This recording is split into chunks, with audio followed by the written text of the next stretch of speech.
Hello, yes, hi. This is John from Paramecia Fancast. We have no time for a bit, and in itself, this is the bit. Welcome to Paramecia Fancast, the One Piece fancast, where we review the latest chapter of One Piece and have a different One Piece related discussion every single week. My name is John. My name is Franz. We don't have time for this. Yeah, let's get right into it. Chapter 956. Big news. So first you see Gangbei. Gangbei's is dead. Yeah, Gangbei is dead. Everyone's dead. No. But we are gonna get straight into it because this chapter, oh boy. So if you thought after the last end of the first act, if you thought Oda went ham at that point, oh buddy. He took off the weighted training clothes. Like, there's no other excuse. There's no other explanation. He just went a little too ham, and we weren't ready for it. We thought we were, but we weren't. Yeah, this is oh god, this is insane. This entire chapter from start to finish is insane. The cover story is Gangbei's Oh My Family Volume 7. Hey, what's up, Lola? You finally snagged the hubby. And it's some guitar guy on Dressrosa as Beige and the rest of the fire tank pirates are going. Well, I think they're going towards the West Port. They're on Dressrosa. Yeah. And some weird guy with a guitar mistakes Chiffon for Lola. So we're getting warmer. Lola has been confirmed to Dressrosa. Also, there's two Marines, ? One of them's definitely a Marine. Dead on the floor? Yeah.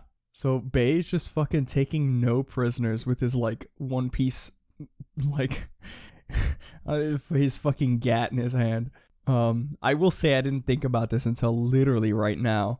It would make sense. Of course it would make sense for Lola to be in Dressrosa at some point, because Dressrosa, when it was introduced, was the city of love, or the city of lovers or something like that. Oh. Yeah. That makes Oda sent sense. some SBS where he was like, oh, I based it off of Spain. It's the city of emotions. And I was like, oh, okay. That makes... Yeah. Fuck. Okay. So it makes a lot of sense. I hope next chapter we get to see. I'm invested in this now. I want to just see how this entire thing plays out. This to me is how the Jinbei one was. For me, the Jinbei one was so fun to just watch. I was like, oh, I like Jinbei. He's doing cute, traveling around the world things. I just want to see how this plays out. This is the same way, but at the end, I'm I still want to see Lola because I have an inkling, a feeling that her, I have a feeling she's going to play a much bigger part in all of this than I think is originally thought. Yeah, she's got her hands mixed into a few too many pots. Yeah. So, I wonder what she's been doing. And we need to find out ASAP. But I hope we do. Goddamn, there are somehow more important things yes. to get to. We start the chapter at the Ryugu Palace in Fishman Island, and they made it back from Reverie, and Garp is like, oh, congrats on finishing the trip. And Shirahoshi says, thank you, Sir Luffy's grandfather. I'm going to be using the Viz translation because it came out early this week, too. Oh, okay. So just so if somebody... If one of you smart motherfuckers wants to be like, that's not what it says here, and pointing at your screen viciously, You mean me? Yeah. Excuse you. But just so everybody is on the same goddamn page with me. But yeah, King Neptune is or Garp says to Neptune, he's like, oh, you must be tired. And King Neptune's like, I'm positively tuckered out. You've earned yourself some rest, Garp. And Garp is like, well, I could stay long enough for tea, but given the circumstances, not any longer than that. The reverie always seems to result in chaos. And we get a little flashback of this year's reverie. Nothing major at first, but he says, you've got 50 heads of state together in one place. Do you think they're all going to get along? Each of them has internal trouble on their plate. The greater powers silently stare each other down while urging their smaller allies into fights using resources and tools as leverage. And you see two kingdoms on the outside. whatever kingdom is the Nazi kingdom, because that dude definitely has a Hitler stash. Yeah, that's Hitler. Yeah, so Hitler and some other guy are coercing, I think that was King Hamburger and the king of Kano Kuni to fucking get in a fight. The fact that it's the old king from Kano Kuni, I'm like, dude, this is great. Of course. I don't know why, but of course it would be him. Dude, it's gonna pop off. We're gonna see all of Kano. We're going to Kano next, actually. Hell yes. I don't want to commit to that. Yeah, Wano then Kano. But Garp keeps going, saying that differences in wealth and religion will ensure that kings are never truly equals. When it comes time to join hands, they smile and grind each other's boots under the table. How many kings can actually speak equally for both their own people and others? And this kind of commentary on politics at as a whole is really, really interesting to hear from Oda. And it comes at a weird time, IRL. Yeah. When shit's hitting the fan everywhere. Yeah. And diplomacy's at an all-time low. And it makes me wonder, is Oda partially woke, or is he just a good storyteller? I'd be willing to bet a bit of both, but True, yeah. I don't know. Honestly, I think Oda just still has that so he has the brains to think of all this shit, but he also still has a bit of that childlike innocence. Because I think it was last week in the Shonen Jump author comments. You know, the author, every week in Shonen Jump they have a section where the authors can leave comments, and his comment was literally "Oh my god, I'm so excited! The Pokemon Go raid. I hope I get a shiny Mewtwo." It's we see where his priorities are at. Yeah, this the One is Piece why world is going One Piece to is shit. not going to end in 5 years. Yeah. Oh my god. But yeah, I King Neptune is the discussion was fraught with tension. Roots grow deep in the history between countries. We're just another part of that. As long as no blood is spilled, I'm willing to call it peace. But this meeting was a bad one. And Garp continues. I just want to interrupt real quick. So many people online have been freaking out. I kind of don't have an online presence in the One Piece community, but I do follow some people. And Arthur from Library of Ohara was saying that he was freaking out about this chapter, and he was saying some shit about the cup having symbolism, and I can't wait to read his deep dive on this chapter. Yeah. I didn't want to read it before this because I didn't want it to influence what we say. So after the fact, I'm gonna be reading about this cup that Garp's sipping from. Oh yeah, I read it, and I mean, unless you want to read it for yourself, there's no giant deep meaning from the cup. It's literally the mermaid girl gives him the cup, and it's in a bubble, and then she serves it to him in a bubble, and then the bubble combines with his own when he reaches. Yeah, no, shut the fuck up. That's actually really cool. Yeah. And it's got a little starfish pattern on it. That's cute. I thought it was about the pattern and shit, but oh. No, unfortunately. Bubble shit's cool. Yeah, bubble technology. But yeah, no, I read Arthur's thing because there's look, the deep cut no Mi is powerful, right? But when paired with a maniacal evil genius like Arthur, oh baby. I mean, there's a reason he is the Library of Ohara. Yeah. So you know how different Oda has stated on multiple occasions that there's different devil fruits that have kind of the same power, but some of them are just greater intensity.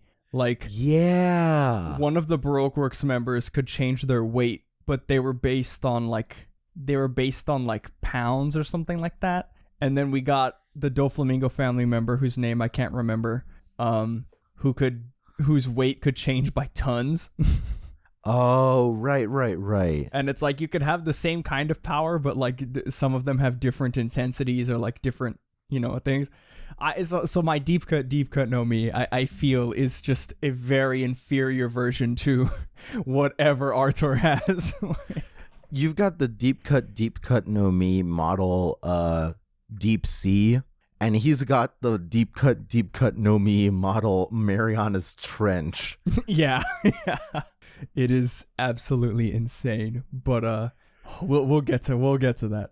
Garp continues, and he's like, "This is a bit late incoming, but there's one thing that happened I haven't told you about yet." And Neptune and Shirahoshi, all of them are kind of, inquisitive, like they're, "What the heck?" And he says, "Following the close of the reverie, something happened just after we left. I got the report while on the ship.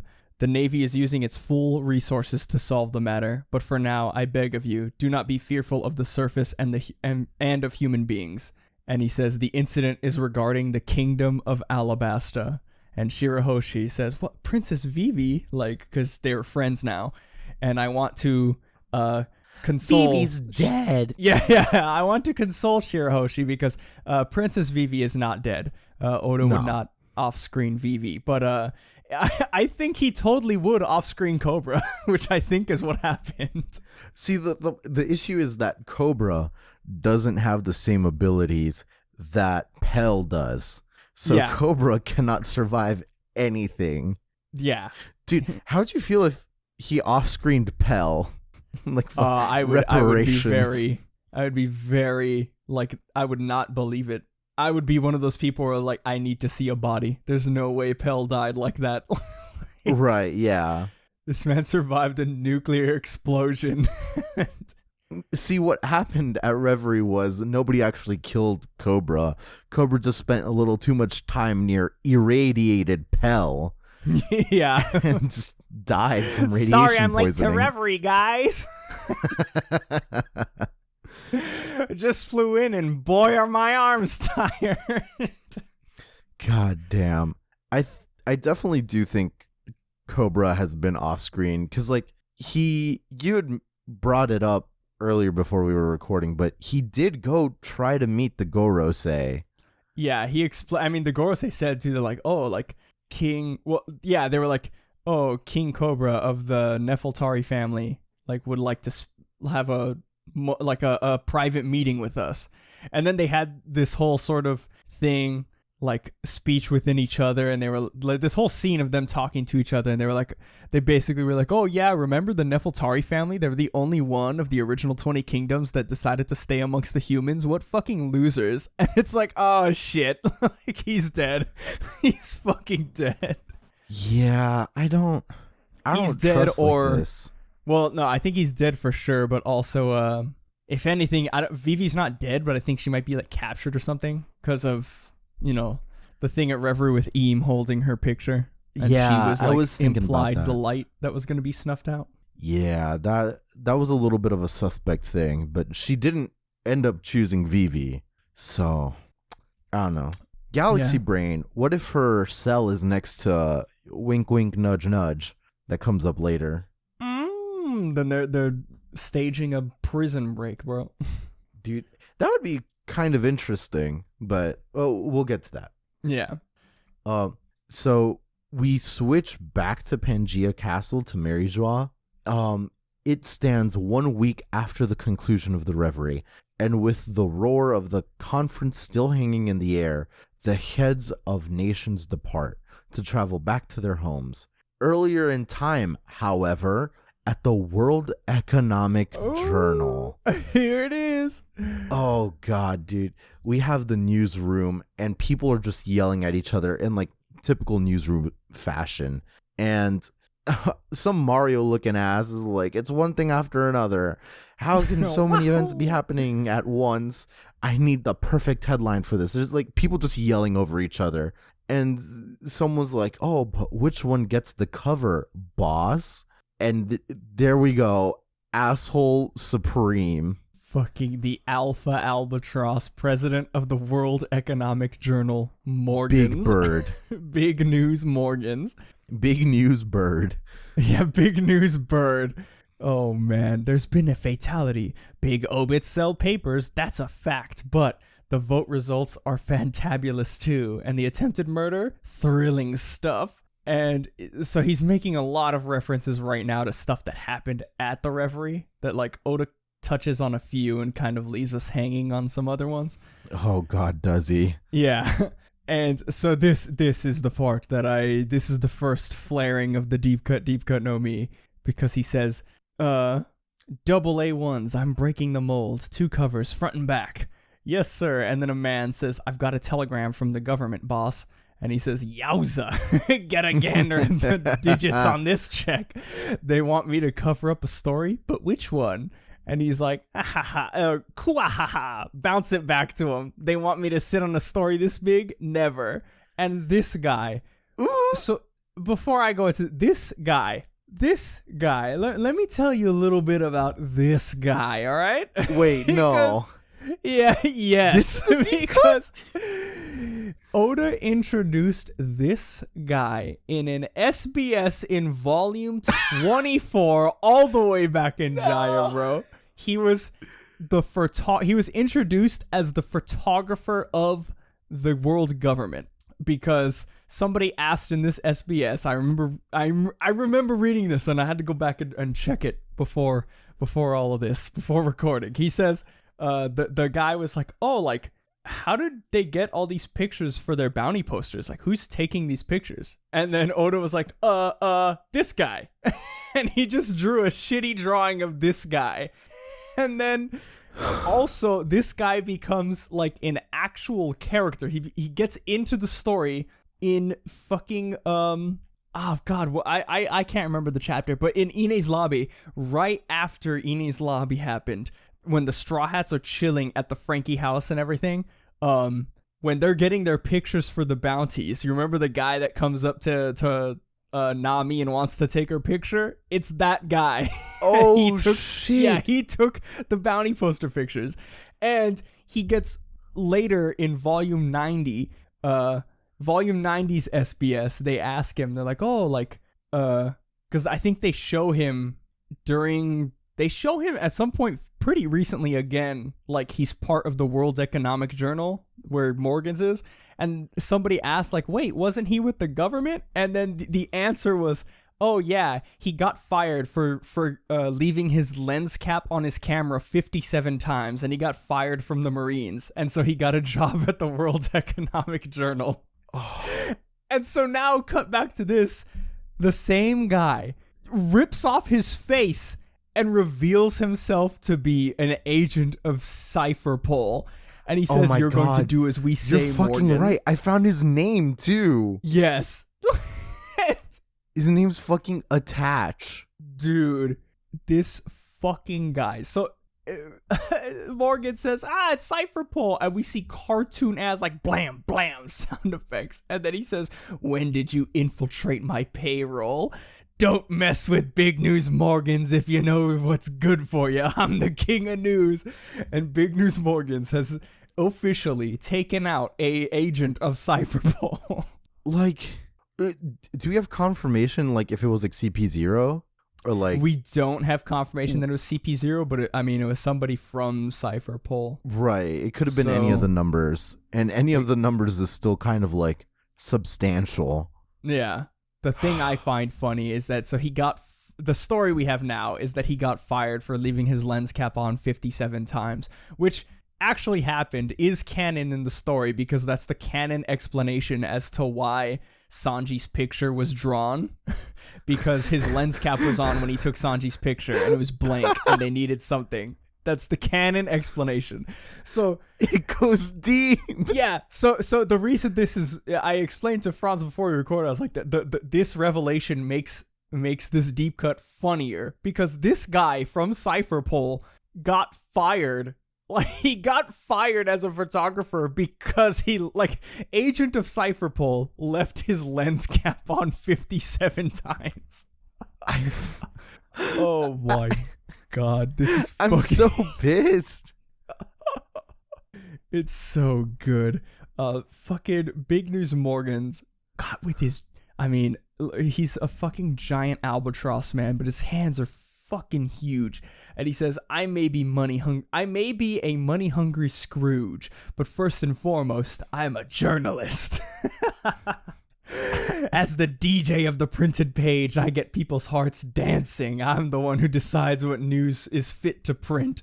Dude. And, oh God, it's so good. He books it. He just books it. Our location's too hot, people. We're moving office. Everyone's like, yeah, okay. I've got a message from King Wapol, Mr. Morgans. Sounds like he's got some leaked intel. Bruh. So...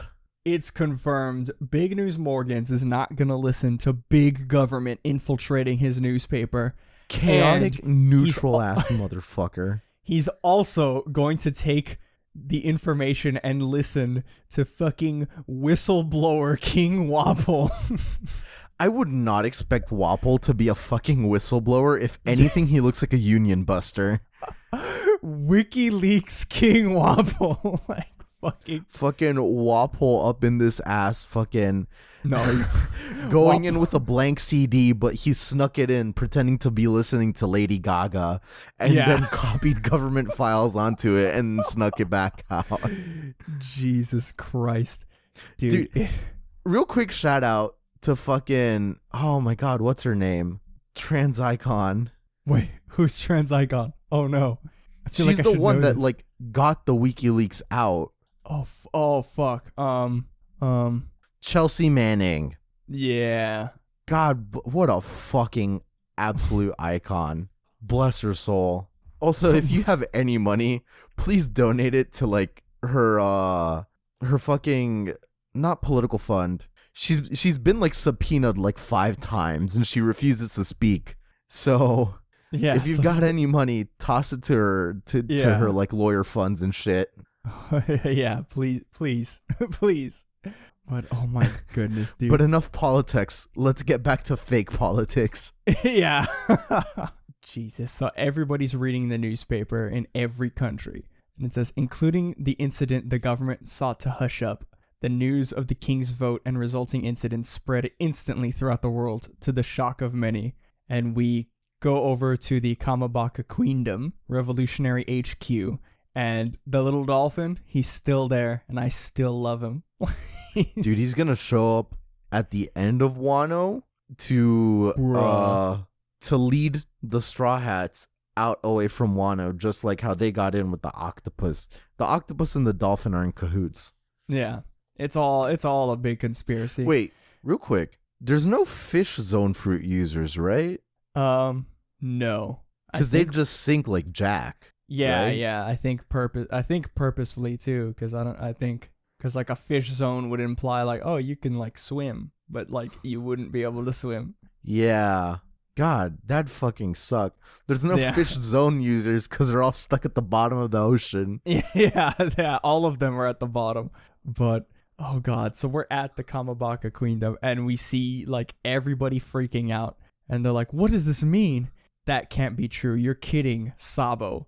It's the World Economic Journal. That bird's lying through his beak. And then Ivankov says, "This is Sabo we're talking about. It's impossible. I won't believe a word of it." And Dragon has like the most worried look. Yeah. He is sweating and he says, "Our first step is to ascertain the truth." And Bello Betty even is sweating and she's like, "Sabo." And oh, poor Koala's like crying. She's like, "Please don't be true. She doesn't deserve this." Yeah. And they say, "We've lost contact with all of them. How do we confirm any of this?" And fuck, yeah, dude. But hold on. We can't lose all hope because Jewelry Bonnie's still there. Jewelry Bonnie's looking to get Kuma, the real Kuma, out. So they've got allies in there. Well, yeah, even Sabo knew about Kuma because I think he said something on Mary Joa's. True. Because he saw Kuma when he was there. Yeah. And then the other revolutionaries were like, "Dude, like we can't go after Kuma right now. Like we have a mission." And he's like, "I know, but like this is bullshit. Like he's one of us. We gotta get him." So, maybe Bonnie's working with them and help them escape. Hopefully, please, Bonnie, we're begging you. Yeah. Fucking, we move over to the Goa Kingdom. First to the royal escort ship. And we got his dipshit brother. I don't fucking remember his name. Bastard. Stelly. Whatever. Stelly.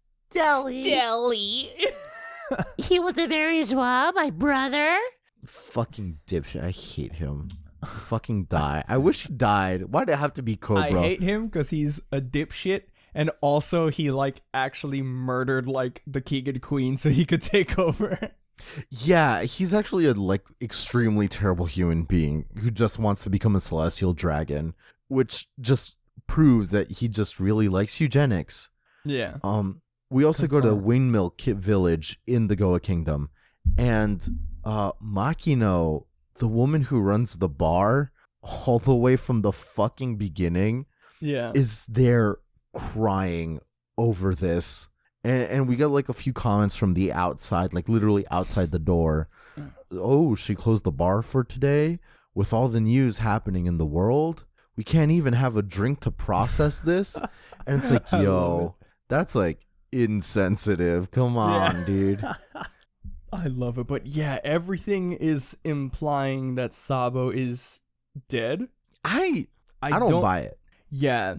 I don't think he's dead. Especially this. He's like, we only just found out he was alive. Sabo, say it ain't so. Right, and, that's from Dawn and all of her bandits are like crying, but I don't buy it. I don't think he's dead. There's no fucking way. He wouldn't off-screen him. Like, okay, in the movies, Oda has off-screened his fights. Yeah. But he wouldn't off-screen his death. And specifically because of that, I'm a little worried that this is going to turn into Marineford 2. Oh, I hope not. Because, like, it's going to be another situation of my brother's in the clutches of the world government. Gotta get him out. I don't think I hope that's not what it leads to, but I don't know. We'll see. I don't think he's dead because Morgans himself has said on multiple occasions that, I mean, even in this chapter, he was like, I choose the headline that sells the most papers. Like, I decide what information is fed to the public. He's literally, what's his face? The director of Thor recently had a quote that I loved. The director of Thor Ragnarok. Taika Waititi. Yeah. He was getting hate mail right? for, Taika Waititi or something like that. Tycho, something like that. Tycho drums. He was getting hate mail for because Thor: Love and Thunder's coming out, and they confirmed that. Female Thor is gonna happen in the movies finally, which is fucking cool. And all these fucking like baby virgins were like, "Oh, like this is bullshit, female Thor." And he had a quote that I fucking love. It's my favorite quote by him, like my favorite quote I think ever now. And he says, "You don't know what you want until I give it to you." It's so fucking perfect. That's so powerful. And I feel like that quote is Morgan's to a T. The world doesn't know what it wants until I give it to them. Like, holy shit. And the worst part is, like, I feel like Morgan's and like Tycho drums. Yeah. Like, they have the same energy. This is really, buddy. Very chaotic. No kidding. Speaking of fucking chaos incarnate, we go to Impel Down. My and man. That means only one thing. Do fucking Flamingo is sitting there shackled up all the way in the fucking bottom floor with a newspaper in his hands. Oh, the world never gets old, does it? Things are just getting good now. Dude, I fucking love it.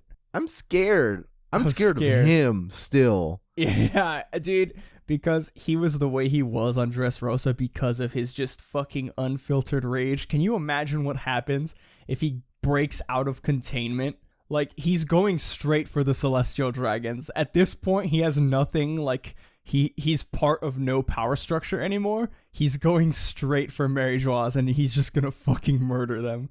Which part of me is like, fuck yeah, dude, get him. But at the same time, I'm like, oh shit, no.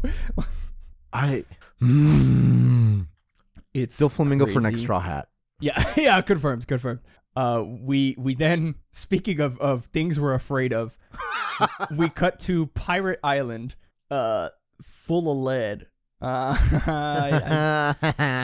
Stephen Paul, you motherfucker, I love you. Zay ha ha ha ha.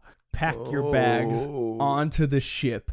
If the Navy's only going to take it, I might as well claim the prize.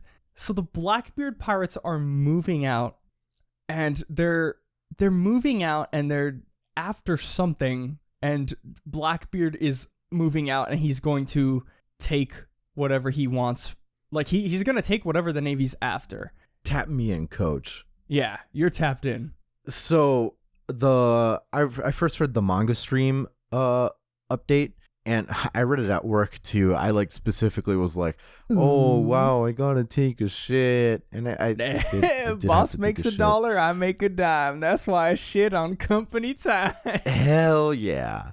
And so on the manga stream translation, he says, oi boys, to see if they're going to be picked up by the Marines, I'll just grab them first. And I think that's a more, like, Stephen Paul's translation is very flavorful, but in order to get context of like what his goal is, I think the manga stream translation is much more literal, and therefore I think based on that, and like based on the next page, we'll get to the next page and I'll like get to what I'm thinking. Oh yeah, I think the next page in this whole segment is another. There was a deep cut no mi flare up, and then this is when I had to tag in Artor's power. I had to tap into the deep cut verse. The deep cut hive mind. Yeah, I had to connect to all of my deep cut brethren and share our power. We are Legion. God damn. But yeah, so I'm trying to find who said it in our Discord. Somebody said, I think again it was Champs 1066. We were talking about this in our live reaction. Like, dude, this chapter was nuts. We were going ham. But he said, he said it just to pose with people crying about Sabo, so I assumed he was going after that. He's like, but I could also see him going after the Shishibukai. And it's like, ooh. Yeah, we've got a little more context from that. Because, like, I definitely think that's what it is. That was my first gut reaction. And I didn't want to get to that because, like, that's the reveal later that the Shichibukai are out of a job. But yeah. Looking at the Raws, he says, like, something along the lines of, like if the Marines are just gonna take it, then I'll just take it instead. I'll have a little bit of that instead. So I'm willing to bet it's the Shichibukai. A lot of people are thinking he's gonna go after the flame fruit Sabo has. Yeah. But that's not where my heart's at. Yeah, I don't think, like, look, I think the world government themselves know enough about fruits to, like, devil fruits and shit. Especially with Vegapunk. Yeah, especially with Vegapunk there, they would know that devil fruits can reincarnate into the closest fruit. I have no fucking doubt that they have some giant tree with, like, every fruit or some shit. And it's like, oh, like, we just have the Mare no Mi, like, fucking... Because, like, that's how I think Doflamingo got it. They never, like, explicitly say how he got it. But True. I think when he was at Marineford, somehow he had the fruit that, like, the Mare no Mi goes into when the user dies. Oh, fuck. And he just had it. That's my headcanon, like, theory as to how he got it. Right. I mean, there's, like, very little... Yeah. The only other option would be, it could have just gone to a random spot, and because he has so many connections, like Underworld, he could have just gotten it. But yeah, I think it fits him way more to be like that devious. I think it could have also been like the Marines just being like, oh hey, like we got the body, blah true. blah blah, and then like they fucking extrude his bone juice or some shit into the fruit, and then Doflamingo being in the area was like, haha, yoink. Yeah, haha, that's mine. I'm a Shichibukai. Right, but yeah, it would make sense though, like if he's going after the Shichibukai, because okay, if I don't know, if you're not protected by the world government anymore and they're after you, it's world government, like, you know, Marines appear surrounding your island, attacking you, and then a fucking Yonko fleet appears surrounding you, and they're like, hey, if you join us, we can help you. Like, what choice do you think they're gonna take? Well, who's joining him? That I don't know. Mihawk for sure, no. He would not. I don't think anybody would, honestly, but I think if he's going after the Shichibukai, he's gonna try to, like, intimidate them by force.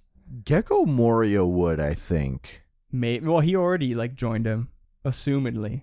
Oh, that's... Yeah, either by will or by force. Yeah, but... I don't know, man. It's interesting. He's making his move, is the bottom line, and I am interested and scared to see where this goes, because now that Blackbeard's, like, he himself is physically making a move, it's like, oh god. Oh god, here it comes. I'm scared. I'm scared. We move on to the open ocean, and we get a phone call. It's me, Kobe. Oh, hang on. I'll find a quiet spot. Which is like, And then he's like, oh, right. C. And that's in quotation marks. And then the answer, also in quotation marks, missed. Which is like, what? Code words. Uh-oh. He keeps talking, like, well, the voice on the other side of the phone is like, oh, really? All of that? And Kobe's, like, informing this person, like, yes, we can't keep up with it all. Even with all the sailors in the world, as far as your situation goes, the military won't be acting on it, just as we planned. I mean, we don't have the manpower. And we go outside of Ibisu town. Whoo! The land of Wano isn't a member of the world government, after all. That's for the best then. But since Big Mom showed up on Onigashima, and Kobe answers, the Navy's hoping the pirates will knock each other out. And this person's like, yeah, figures. There's just one problem. You know how Kaido and Big Mom were at each other's throats the other day? And flip of the page is fucking X-Drake. X-Drake. Navy headquarters. Top secret special force captain of Sword. Which, ooh! Like, fucking, I mean, the last thing is he informs Kobe that they've teamed up. But, like... Yeah, that too. He's like, now they're teaming up, and Kobe's like, what? What does that mean? Let's keep going a little bit before we, like, take another dive. Yeah, let's get through this whole section first real quick, and then we'll go back. So Drake says, as for Straw Hat Luffy, the situation's stagnant, no news of a breakout, and there's one more foreboding bit of news. In the capital the other day, I saw CP0. He's like, what? Why are they in Wano? And he's like, I don't like the implications. And then we get another Oda box. Navy HQ Rear Admiral, member of Sword, Kobe. So Kobe is a member of Sword and also got promoted to Rear Admiral, like, really fast. Yeah, he's fucking streamlining his fucking process, climb the ranks. Yeah, he is on the fast track to success. But it's they go on and they say it would mean the government's coming to pirate-led Wano to conduct deals of some kind. My mind went blank for minutes after I saw it. And he says, where are you? And Kobe responds, I'm on my way to the Island of Women to capture the Pirate Empress Boa Hancock. So, oh buddy, let's talk about this sword shit for a minute, because, okay, X-fucking-Drake. Okay, do you remember all the way back when in Sabaody, when Kizaru attacked Drake? No. When Kizaru came to Sabaody, he started attacking, like, all the pirates. Everyone, right. Yeah, he started attacking all the pirates, and he kicks X-Drake in the fucking face. Like, light speed kicks him. I'm surprised Drake's still alive. But he says something to the...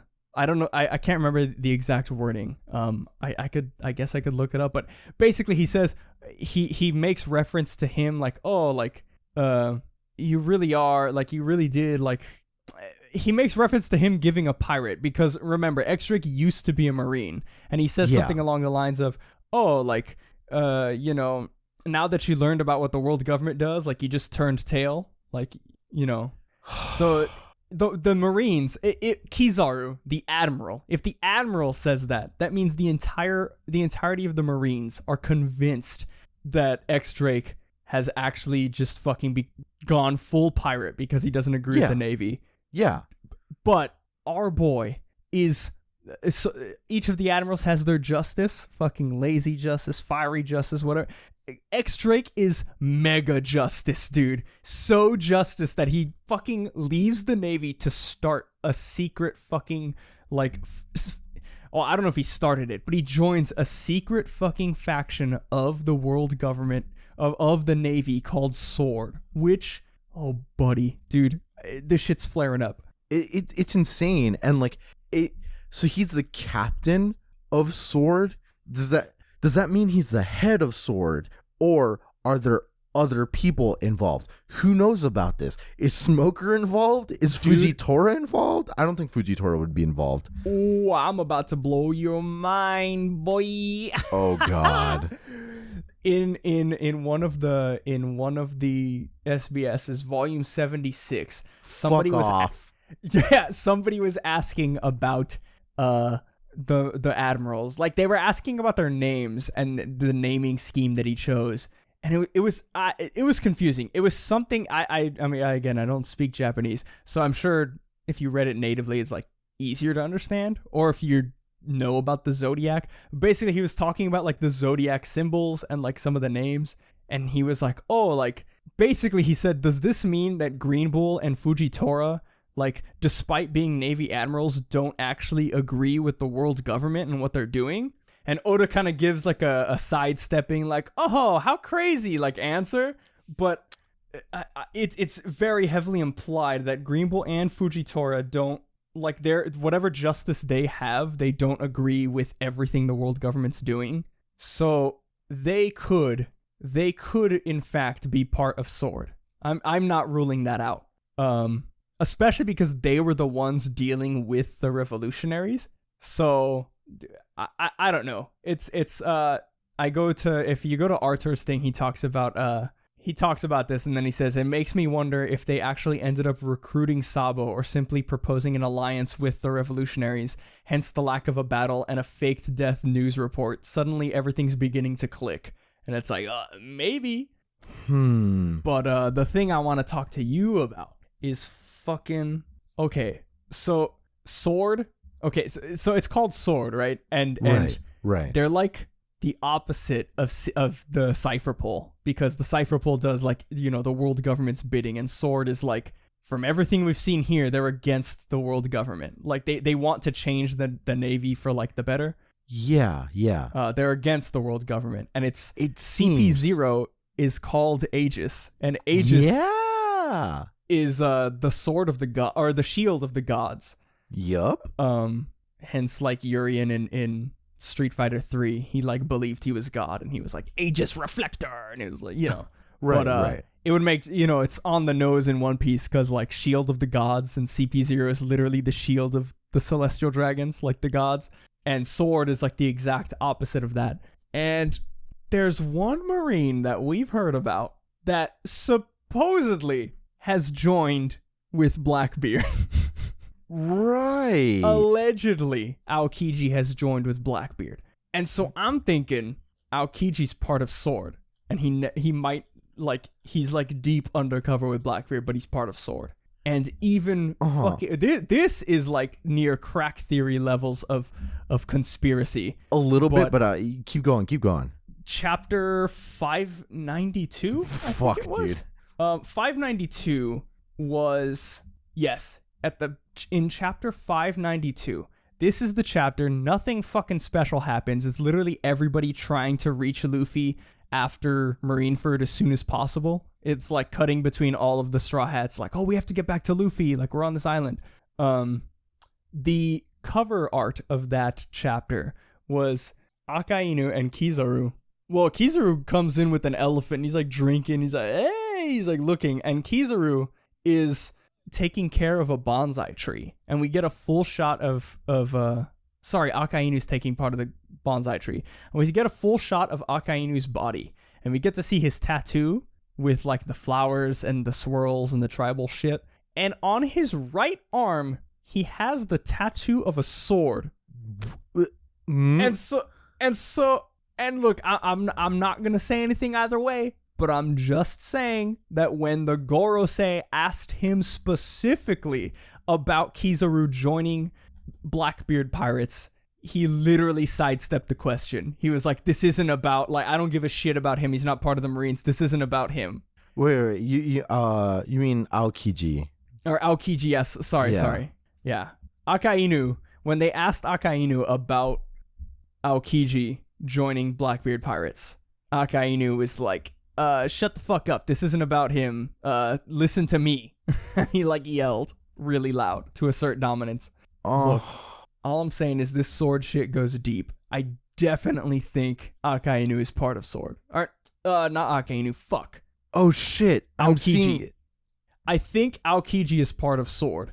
And maybe, just maybe, Akainu, like, okay, crack theory, Aokiji's part of Sword, and you know, he's part of Sword. Right. Mega crack theory, awakened crack theory. The fight between him and Kizaru, or him and Aokiji, was staged.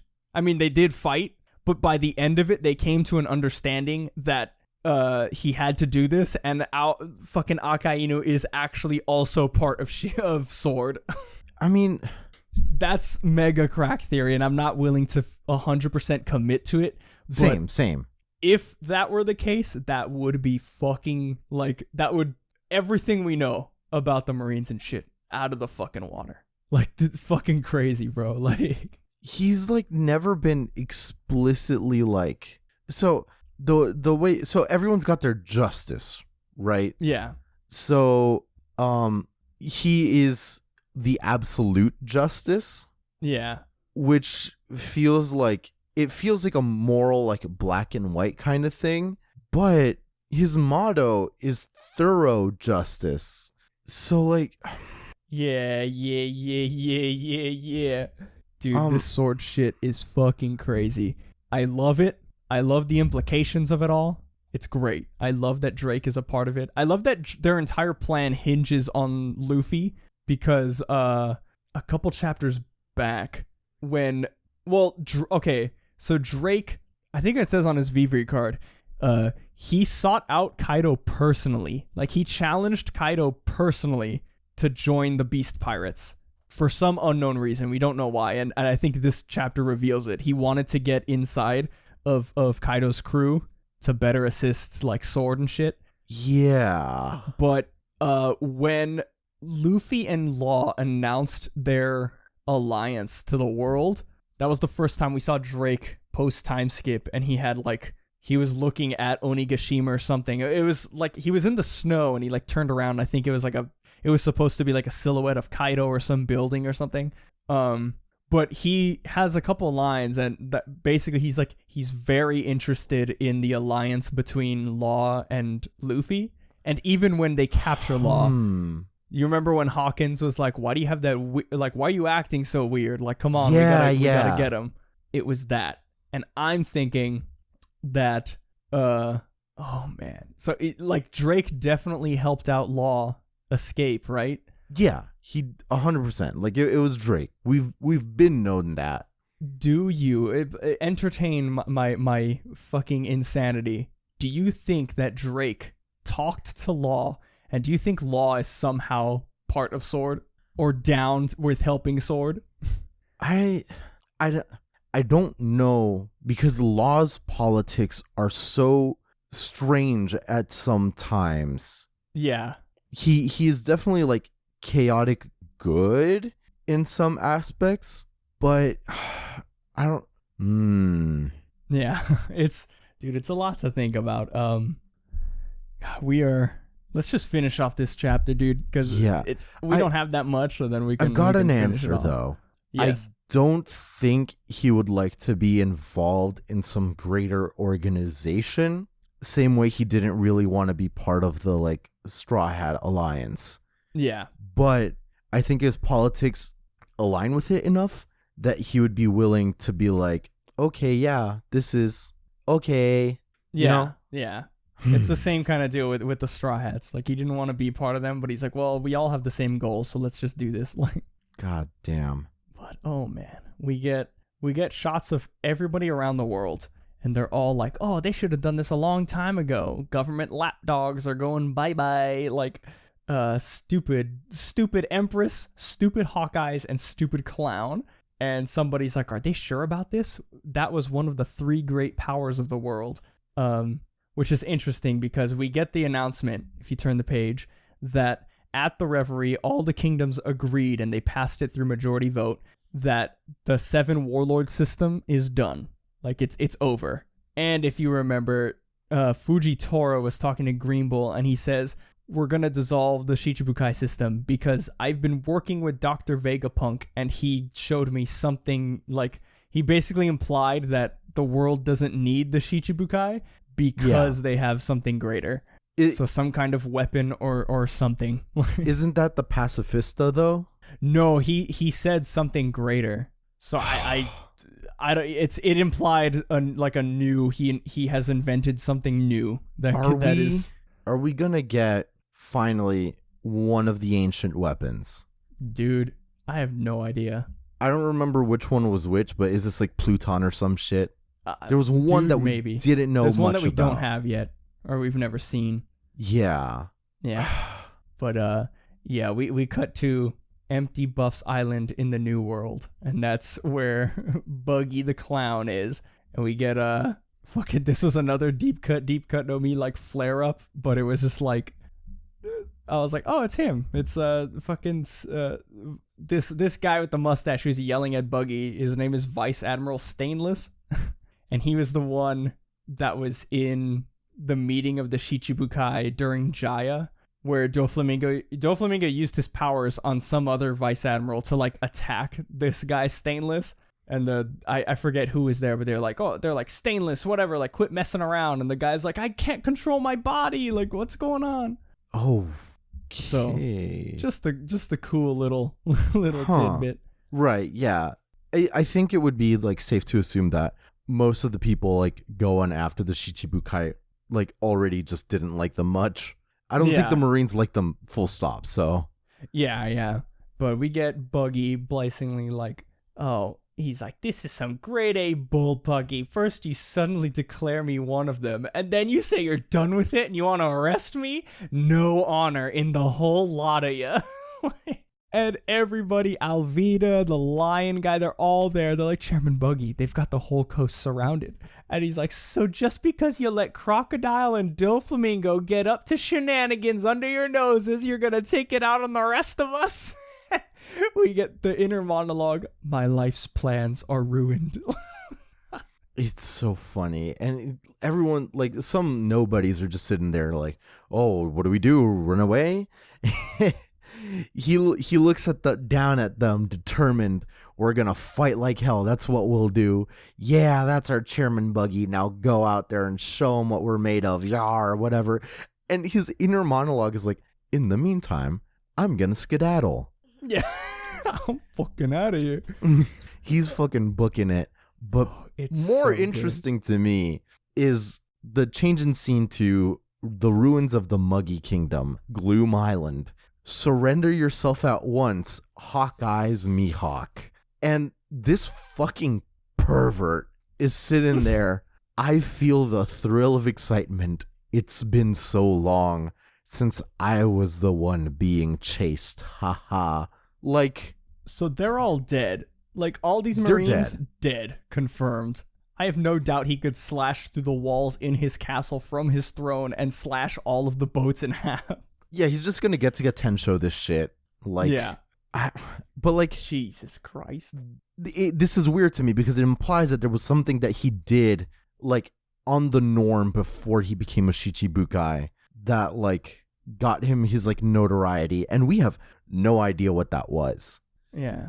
We don't know shit about Mihawk. Pirate. Like, he's the best swordsman in the world, but he was a pirate, so we don't know what he did before the Shichibukai. I mean, we know he fought with Shanks, like, a lot. But that doesn't cut it, you know, like... Yeah. You know, I think it's just there to imply that, like, his strength is fucking monstrous. And now that, like, now that he doesn't have world government protection, like we're seeing like a more potent version of Dracula Mihawk. This is gonna be fucking scary. But the last people we see is, and we don't know exactly where. It says on an island in the New World. Yeah, is it just me, or does this not look like Whitebeard's island where like Marco is? It is not. I thought the same thing, but I went back and looked at that chapter. The houses are different styles on that island that Marco's on, and the trees are not these kind of they're all like weird like oak trees. Like they don't look like this at all. They're not Gotcha. They're the pointy ones. They're not the bushy ones. I'm glad to know that's not the case. Yeah. But we got Bastard McGee over here. Mama, what do we do? And why are the guys on our side surrounding us? Fucking Weevil and his dipshit mom asshole are fucking surrounded by all the Marines. Oh my god, yeah, she says, he says, why are the guys on our side surrounding us? And she's like, because it seems they're not on our side anymore. Their mistake. Get them all, Weevil. He says, I can? Then I'll kill them all in the name of Whitebeard. And it's like, oh god, I don't know what island he's on or what he's doing, but they are up to no good. And I want to know more about them, dude. I thought he was gonna show his face in Wano, and I mean, I guess he still can, but I want more. So hear me out real quick. I've always thought that this Weevil guy was an ugly motherfucker, but I've never really looked at his scars so closely. And looking at it, he kind of looks like some Oars looking guy, you know? Yeah, I can kind of see that. Like, he looks just put together, kind of like the way Gecko Morio would just put people together. Yeah. I don't know what all these scars are from or anything. Like, dude, maybe he is a fucking zombie at Gecko Morio's. I have no idea.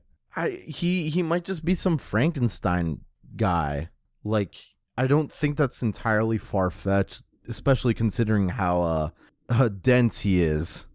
If you take off that bandana, his exposed brain is right there. That's what I'm saying, dude. Oh my goodness. And we get the final part of this chapter. Chef kiss. Chef kiss for everybody, dude. Island of Women, Amazon Lily. We've got a situation, Snake Princess. The rights of the 7 warlords have been stripped away. There are Navy ships out at sea. And Boa Hancock with the most powerful. Dude, this entire panel of her is fucking powerful.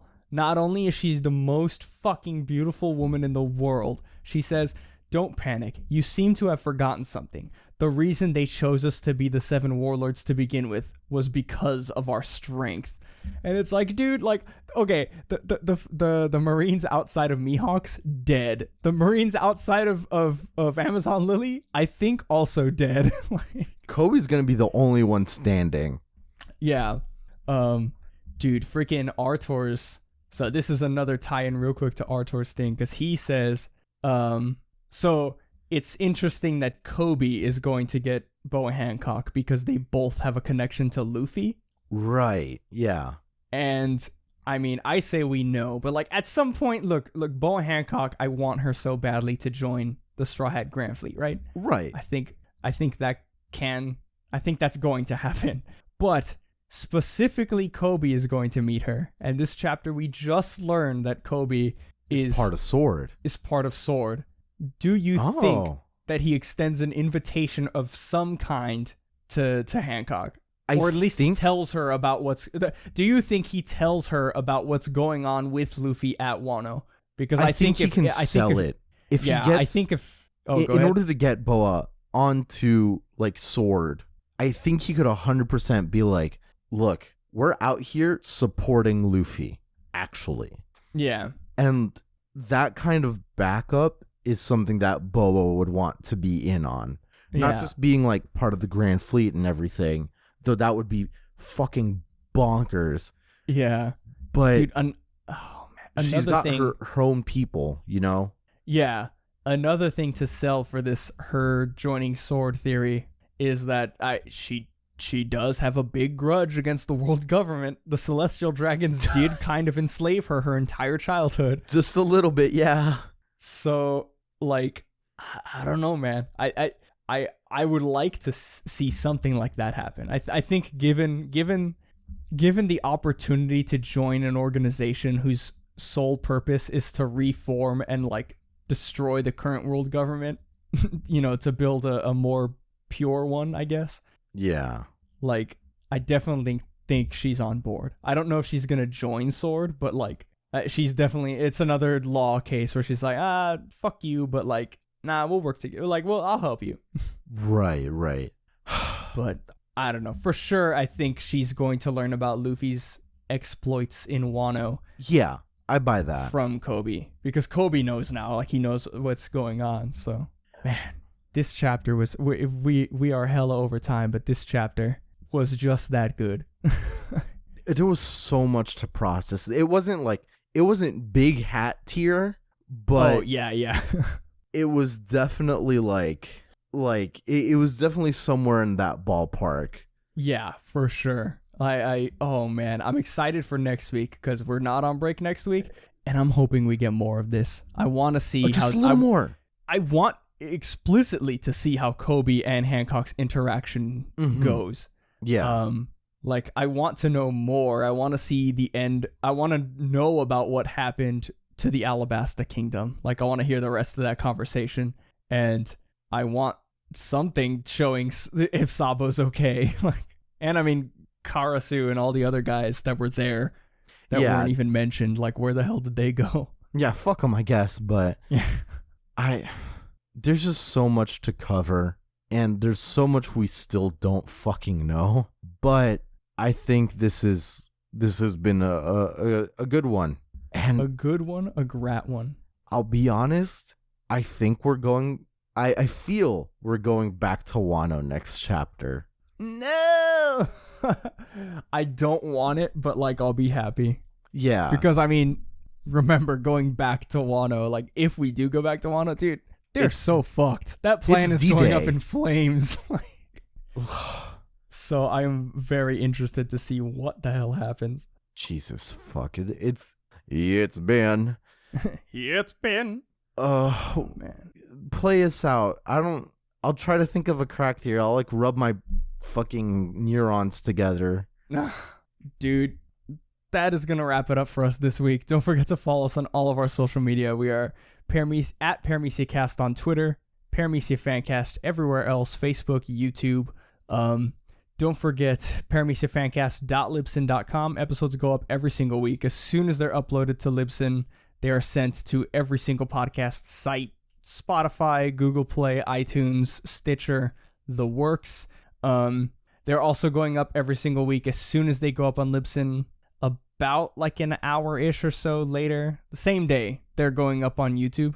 I've been making a bigger push to go on YouTube, or at least to get the episodes up on there. So that's cool. Don't forget to, like, shoot the YouTube video some likes, give us some good ratings on all the Spotify and everything, because it really does help the show. I've been seeing more and more people like on iTunes and stuff like our stuff, and literally like the stats show it, like the weeks and the months where we got the likes, like exponential growth. It helps us out more than you'd like expect, because we're in the age of like algorithms and shit. We're like, you need the likes. Likes is a currency. And while we don't have like a Patreon or nothing like that, what we ask of you, what we beg of you, we're on our knees, is a like for us, please. Please, sir, just one more like. Yeah, honestly, just liking any of our stuff on Twitter, retweeting. You don't even have to comment on anything if you don't want to. Just a like and a retweet helps us so immensely. So please, I'm begging. But yeah, that's it for us this week. Next week, chapter 957. God, I please God, please God. That's it. That's what it's called. My crack theory is that Morgan's fruit is not a bird fruit, but is in fact The Muppet No Me model Big Bird. There's sword and there's shield and there's a third agency called gun. What do they do, John? They gun. No, it's so there's sword, there's CP0, and there's gun from the Sonic franchise. Oh God, they're hunting after that hedgehog. Oh my God.